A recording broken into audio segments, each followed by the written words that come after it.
Adicionar potência te torna mais rápido nas retas. Reduzir peso te torna mais rápido em todo lugar.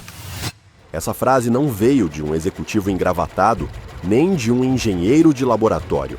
Foi dita por um homem que, a partir de uma garagem modesta na Grã-Bretanha, e sem o respaldo financeiro da Ferrari ou da McLaren, reescreveu as leis do automobilismo.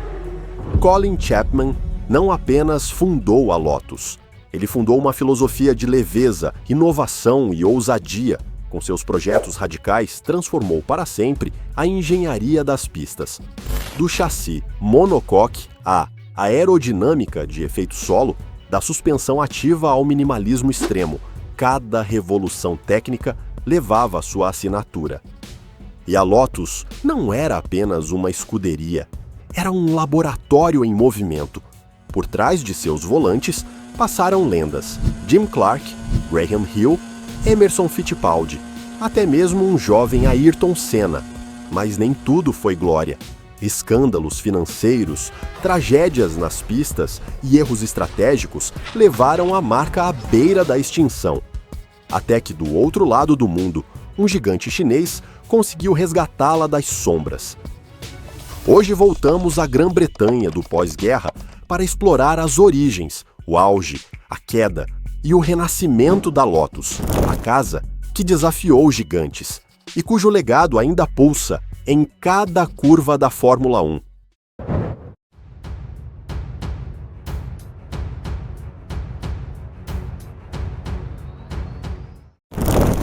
A história da Lotus começa muito antes de sua primeira vitória nas pistas.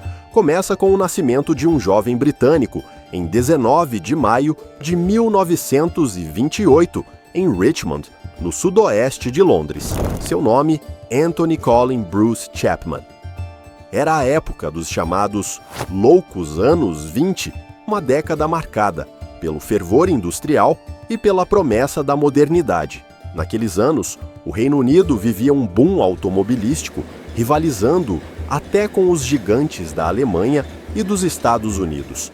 Mas essa ilusão não duraria muito. O crash de 1929 mergulhou o mundo na incerteza, e a indústria britânica do motor não foi exceção. Falências, fusões e encerramentos marcaram a década seguinte. Chapman cresceu nesse contexto ambíguo, entre o otimismo do progresso e a fragilidade do sistema. Seu pai, dono de um pequeno hotel, manteve a família de pé durante os anos mais difíceis, inclusive durante a Segunda Guerra Mundial. Foi uma infância sem luxos, mas com certa estabilidade. Estabilidade suficiente para que o jovem Colin começasse a sonhar. Desde cedo, seus talentos eram evidentes. Destacava-se em matemática, ciências aplicadas e desenho técnico. Mas, mais do que os livros, o que realmente o fascinava era o voo. A aviação capturava sua imaginação como nenhum outro artefato. Não pela velocidade, mas pela elegância estrutural. Em 1945, aos 17 anos, ingressou na University College London para estudar engenharia estrutural. Seu destino parecia estar em pontes e edifícios, mas Chapman era outro tipo de engenheiro. Paralelamente, entrou para o University Air Squadron, onde aprendeu a voar e a entender o ar. Foi ali que aperfeiçoou seus conhecimentos sobre aerodinâmica e estruturas leves. A aviação não apenas o inspirou, ela o treinou. Esse impulso pela velocidade também o levou ao asfalto. Em 1948, com apenas 20 anos, comprou seu primeiro carro, um Austin 7, fabricado em 1928, curiosamente, o mesmo ano em que ele nasceu. Não era um carro veloz, mas Chapman não buscava potência. Ele queria aplicar sua engenhosidade. Inspirado pelos estudos, substituiu a carroceria por uma combinação de alumínio e madeira compensada. Redesenhou a suspensão traseira. Eliminou o peso, onde outros nem ousavam tocar. Seu objetivo era simples, mas disruptivo: agilidade em vez de potência. Esse experimento deu origem ao seu primeiro carro modificado, o Lotus Mark I. Ele o construiu em uma garagem improvisada, nos fundos da casa de Hazel Williams, sua futura esposa. Com ferramentas básicas e um orçamento mínimo, Chapman havia criado algo mais do que um carro. Ele havia criado uma ideia. E o nome, Lotus, seu significado exato, se perdeu com o tempo. Alguns acreditam que era um apelido carinhoso para Hazel, Lotus Blossom. Outros dizem que vinha do simbolismo budista da flor de lótus, pureza, leveza, renascimento. Chapman nunca esclareceu, mas talvez não fosse necessário. O nome falaria por si só. O Lotus Mark I estreou em competições locais de trial, provas que combinavam habilidade e resistência em terrenos acidentados. O carro surpreendeu, não pela potência, mas pela capacidade de vencer sem força bruta. Era mais leve, mais ágil, mais inteligente. O sucesso repentino fez Chapman duvidar de seu caminho profissional. Embora continuasse sua formação como engenheiro estrutural, sua verdadeira vocação já estava clara. Em 1948, ele abandonou temporariamente a universidade para se dedicar totalmente ao seu novo propósito: construir máquinas que vencessem com inteligência, não com força.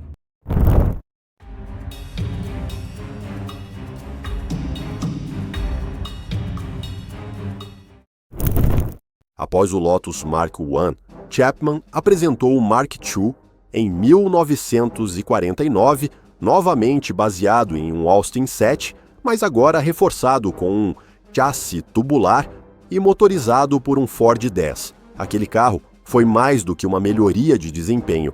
Ele começou a vencer. Chapman já não era apenas um engenheiro excêntrico, estava se tornando uma ameaça nas pistas. As competições de trial e circuitos britânicos, como Silverstone, foram seus campos de prova. Cada vitória era um argumento. Cada modificação, uma declaração. O peso não é negociável. Em 1951, surgiu o Lotus Mark III, o primeiro projetado exclusivamente para corridas. Pensado para a Fórmula 750, esse modelo marcou um ponto de virada. A Lotus deixava de ser um experimento de garagem para se tornar uma proposta técnica séria. Naquele mesmo ano, Chapman decidiu concluir seus estudos de engenharia e, em 1952, junto de sua esposa Hazel, fundou oficialmente a Lotus Engineering. O embrião de um futuro império, a marca havia nascido. Sem recursos abundantes, mas com ideias revolucionárias, Chapman recorreu a uma estratégia pouco convencional: vender carros em forma de kit. Assim, os compradores podiam montar seus próprios veículos, economizando em impostos e reduzindo os custos. Mas o mais importante, tornavam-se parte do processo. Nascia uma comunidade. Vieram então modelos como o Mark VI, Mark VIII e Mark IX, todos com o mesmo DNA, leves, eficientes, velozes. Mas foi em 1957 que esse conceito alcançou sua forma mais pura, com o nascimento do Lotus 7. O 7 era uma sinfonia minimalista, chassi tubular, nenhum luxo, máxima agilidade. Não prometia conforto, prometia experiência. Era um carro feito para quem buscava sentir cada curva, cada vibração, cada milímetro do asfalto. E o melhor, era acessível. O 7 virou um ícone e vive até hoje sob a marca Caterham. Chapman sabia que sua cruzada pela leveza tinha um destino final, a Fórmula 1. E em 1958, o mundo viu nascer a Team Lotus, que estreou com o modesto Lotus 12. Embora longe da glória, aquele primeiro monoposto semeou algo mais importante: aprendizado. Ele foi seguido pelo Lotus 16, com melhorias aerodinâmicas e de rigidez estrutural. até que em 1962 chegou um ponto de ruptura com o Lotus 25, o primeiro Fórmula 1 da história com chassi monocoque. Inspirado nas fuselagens da aviação, esse projeto era mais leve, mais rígido e mais seguro. Foi um salto técnico que deixou os rivais para trás, se perguntando como não haviam pensado nisso antes. No volante estava um jovem escocês chamado Jim Clark, talentoso, imperturbável, quase místico nas pistas. Com o Lotus 25, Clark venceu com folga e impôs respeito. Em 1963, consagrou-se campeão mundial e, junto com ele, a Lotus conquistou seu primeiro título de construtores, superando escuderias lendárias como Ferrari e BRM.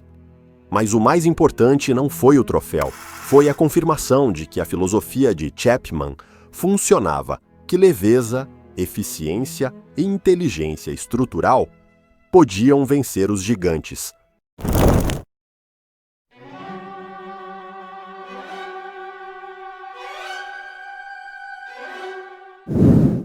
Entre as décadas de 1960 e 1970, a equipe de Chapman se consolidou como uma das escuderias mais inovadoras e bem-sucedidas do circuito, reunindo um verdadeiro desfile de lendas ao volante. Graham Hill, Emerson Fittipaldi, Mario Andretti e, claro, o já mencionado Jim Clark, o primeiro a apostar na visão de Chapman.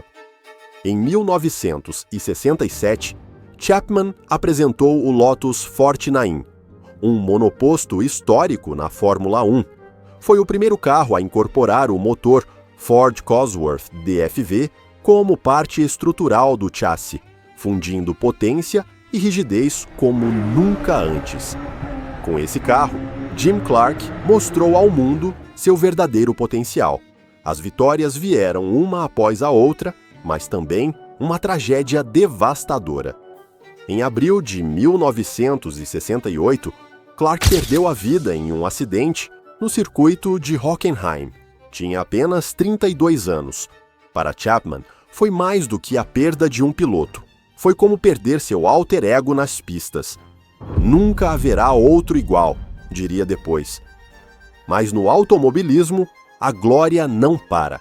Naquele mesmo ano, Graham Hill assumiu o posto. Ao volante do Lotus 49B, superou o luto coletivo da equipe e se sagrou campeão mundial. A resiliência da Lotus se media em títulos. 1968 também foi marcante fora das pistas. Foi o ano em que a Lotus rompeu outra barreira, ao se tornar a primeira equipe da F1 a incorporar publicidade comercial em seus carros. Até então, os monopostos exibiam as cores nacionais de seus países. Chapman mudou as regras. Pintou o Lotus 49 com as cores da Gold Leaf, inaugurando a era dos patrocínios modernos. A Fórmula 1 entrava em sua era corporativa. A tão esperada década de vitórias de 1970 começou, mas não sem dor. O austríaco Jochen Rindt, dominante, com o Lotus 72, perdeu a vida em um acidente nos treinos de classificação para o GP de Monza. Apesar da tragédia, sua vantagem nos pontos foi suficiente para torná-lo o único campeão póstumo da história da Fórmula 1. A escuderia inglesa aprendia a conviver com a glória e com a perda. Em 1972, voltou a brilhar. O brasileiro Emerson Fittipaldi, também ao volante de um Lotus 72, conquistou o campeonato e, com apenas 25 anos, se tornou o campeão mundial mais jovem da história até então. A Lotus de Chapman parecia imbatível, mas ainda restava uma última revolução. Em 1977, Chapman apresentou o Lotus 78, o primeiro carro a usar de forma eficaz o efeito solo, um princípio aerodinâmico que criava sucção para o solo, aumentando dramaticamente a aderência, sem penalizar a velocidade. No ano seguinte, esse conceito foi aperfeiçoado com o Lotus 79. O resultado foi avassalador. Mario Andretti dominou a temporada de 1978 e se sagrou campeão mundial. A Lotus se mantinha no topo, com uma máquina que parecia desafiar as leis da física. Mas o custo foi alto. Naquele mesmo ano, também em Monza, o piloto sueco Ronnie Peterson sofreu um acidente múltiplo na largada. Seu Lotus 78 colidiu com as barreiras. Ele sobreviveu ao impacto, mas as complicações médicas após a cirurgia lhe custaram a vida no dia seguinte. A morte de Peterson manchou o título de Andretti. A comemoração virou luto e Chapman mais uma vez ficou devastado. A era dourada da Lotus ofereceu ao mundo inovações brilhantes, pilotos lendários e títulos memoráveis, mas também deixou cicatrizes profundas. As tragédias não apenas marcaram a equipe, começaram a corroer a alma de seu criador.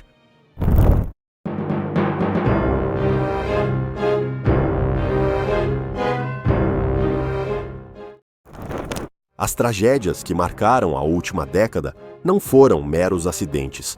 Foram rachaduras profundas na estrutura emocional de uma equipe que, por anos, havia se sustentado sobre a genialidade e o risco. E quando a perda se tornou uma constante, o declínio foi inevitável. Ao desgaste emocional, somou-se uma nova ameaça: os regulamentos da FIA. Buscando equilibrar a competição, a federação passou a limitar o uso de certas vantagens aerodinâmicas, atacando diretamente o coração da inovação da Lotus.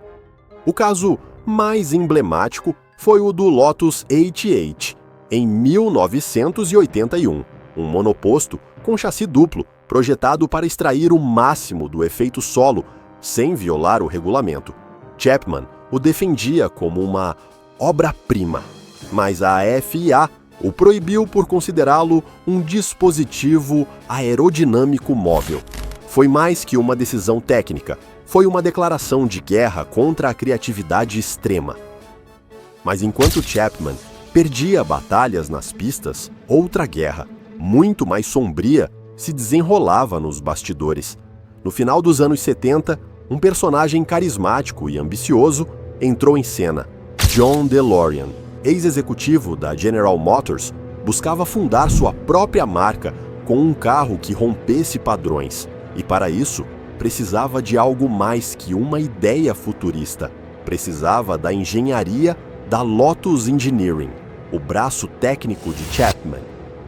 Embora não tenha conseguido adquirir a Lotus por completo, DeLorean convenceu Chapman a participar do desenvolvimento do chassi e da engenharia do futurista DeLorean DC-12. O acordo, avaliado em 18 milhões de libras esterlinas, incluía também fundos do governo britânico, que aportou 100 milhões de libras para construir a fábrica na Irlanda do Norte. Mas, nos bastidores, algo não se encaixava. Em 1982, John DeLorean foi preso sob acusação de tráfico de drogas. Embora tenha sido absolvido posteriormente, a investigação revelou um esquema financeiro nebuloso.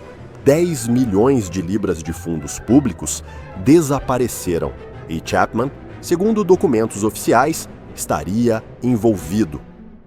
Antes que pudesse prestar depoimento em tribunal, Colin Chapman faleceu subitamente de um ataque cardíaco em 16 de dezembro de 1982, aos 54 anos de idade.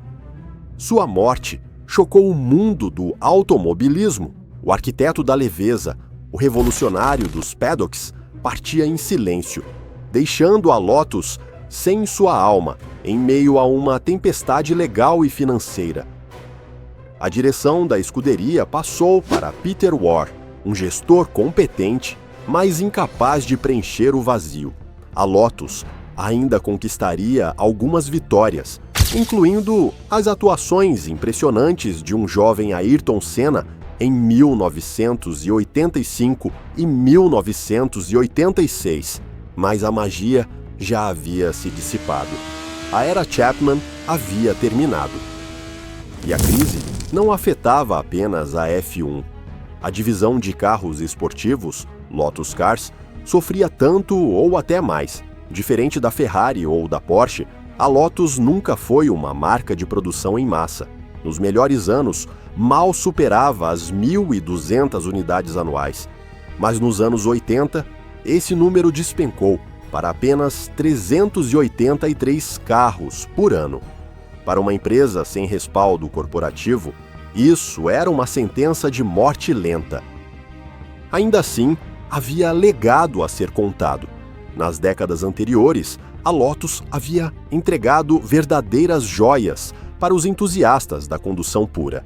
Desde o Lotus Elite, de 1958, com carroceria monocoque de fibra de vidro, até o lendário Lotus Elan, de 1962, com seu icônico chassi em espinha dorsal. Depois vieram o Lotus Europa, com motor central traseiro, e o Lotus Esprit, eternizado por James Bond no fundo do mar. Esses modelos elevaram a reputação da Lotus como a marca da engenharia pura, leve, eficiente, sem enfeites. Uma marca para quem buscava o prazer da direção, e não apenas a aparência. Mas o legado técnico não era suficiente. Sem Chapman, sem recursos e com um mercado cada vez mais competitivo, a Lotus mergulhava em uma longa e silenciosa agonia. A marca que um dia desafiou a Ferrari e revolucionou a Fórmula 1 já não liderava, apenas sobrevivia.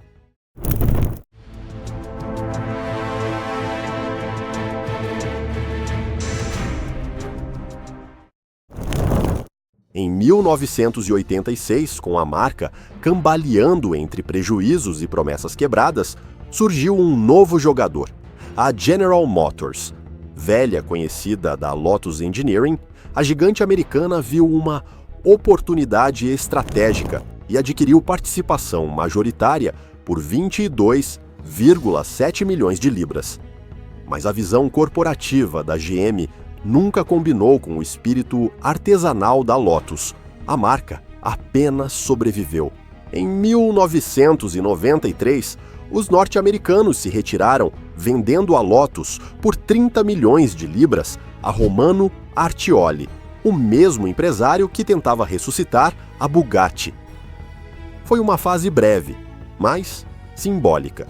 Sob sua gestão, foi apresentado o Lotus Elise, batizado assim em homenagem à sua neta, um carro leve, ágil e purista que se tornou o modelo mais vendido da marca.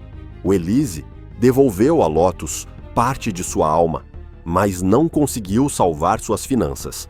Em 1996, Artioli cedeu o controle à montadora Malaya Proton, marcando o início de uma nova fase, repleta de esforços para manter a chama acesa. Durante a primeira década do século XXI, modelos como o Elise, Exige e Evora foram as armas de sobrevivência. Carros cultuados entre os entusiastas, sim, mas distantes dos números necessários para sustentar uma marca com pretensões globais. E então, quando tudo parecia caminhar para uma despedida lenta, a história deu uma reviravolta inesperada. Em 2017, surgiu a Geely, o gigante chinês que já havia ressuscitado a Volvo. Com um investimento estratégico, adquiriu 51% da Lotus e traçou um novo caminho, uma reinvenção total rumo à eletrificação. Sob essa nova administração, a Lotus deixou para trás sua antiga identidade e se tornou uma engrenagem a mais do futuro. Em 2021, foi apresentado o Lotus Evija, um hipercarro 100% elétrico com 2.000 cavalos de potência, capaz de desafiar os melhores do planeta. Em seguida veio o Emira, o último modelo com motor a combustão da marca. E por fim, o Eletre, o primeiro SUV elétrico da Lotus, voltado para o mercado premium global. Os resultados finalmente começaram a aparecer. Apenas no primeiro trimestre de 2024, a Lotus registrou receita de 173 milhões de dólares, marcando um crescimento anual superior a 800%, um renascimento que já não vive apenas de nostalgia. Hoje, a Lotus está presente em mais de 200 pontos de venda ao redor do mundo, com centros estratégicos na Europa, Oriente Médio, Ásia e América do Norte. Mas uma grande pergunta ainda permanece: será que uma marca nascida em uma garagem pode sobreviver ao mundo dos conglomerados?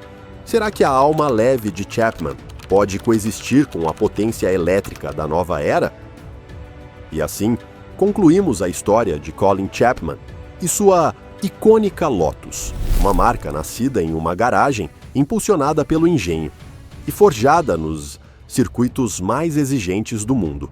Chapman não apenas projetou carros, ele projetou ideias. E embora os anos de glória tenham sido breves, o seu impacto foi eterno, porque todo monoposto com chassi leve, toda a curva vencida com inteligência mais do que com potência, carrega, no fundo, a sua assinatura. Se você viveu a era Lotus ou simplesmente ama as histórias do mundo automotivo, não se esqueça de deixar seu comentário. E se essa história te prendeu, talvez você queira descobrir como outra marca britânica também foi resgatada do esquecimento pelo capital chinês e reinventada para uma nova geração. Morris Garage. Nos vemos no próximo vídeo.